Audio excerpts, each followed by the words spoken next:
ભૂપત ભાયાણીના નપુંસકવાળા નિવેદન મુદ્દે કેન્દ્રીય ચૂંટણી પંચ કરી શકે છે કાર્યવાહી. જિલ્લા ચૂંટણી અધિકારી આચારસંહિતા ભંગ થતી હોવાનો આપ્યો હતો રિપોર્ટ.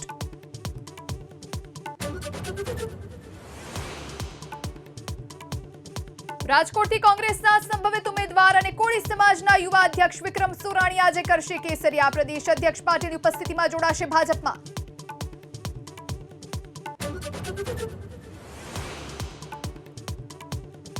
ગુજરાતના 266 પૈકી 36 ઉમેદવાર સામે ક્રિમિનલ કેસીસ. કોંગ્રેસના 6 અને ભાજપના 3 ઉમેદવાર સામે 1 થી 4 કેસ. આપના ચૈત્ર વસાવા સામે ધાડ છેડતી સહિત 13 થી વધુ કેસ. જામનગરમાં ક્ષત્રિય નેતા પ્રદ્યુમનસિંહના નિવેદનથી વિવાદના એંધાણ. સરકારમાં રહેલા ક્ષત્રિય મંત્રીઓ પ્યોર ક્ષત્રિય નહીં હોવાનું આપ્યું હતું નિવેદન. વાયરલ વિડીયોમાં પીટી જાડેજા પણ પડે છે નજરે.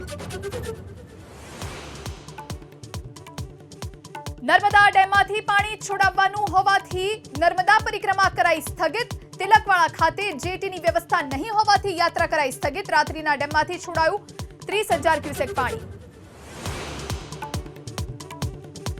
પ્રાથમિક શાળાઓમાં ઉનાળુ વેકેશનની તારીખ જાહેર. 9 મે થી 12 જૂન સુધી 35 દિવસનું ઉનાળુ વેકેશન. 13 જૂનથી રાબેતા મુજબ શરૂ થશે શિક્ષણ કાર્ય.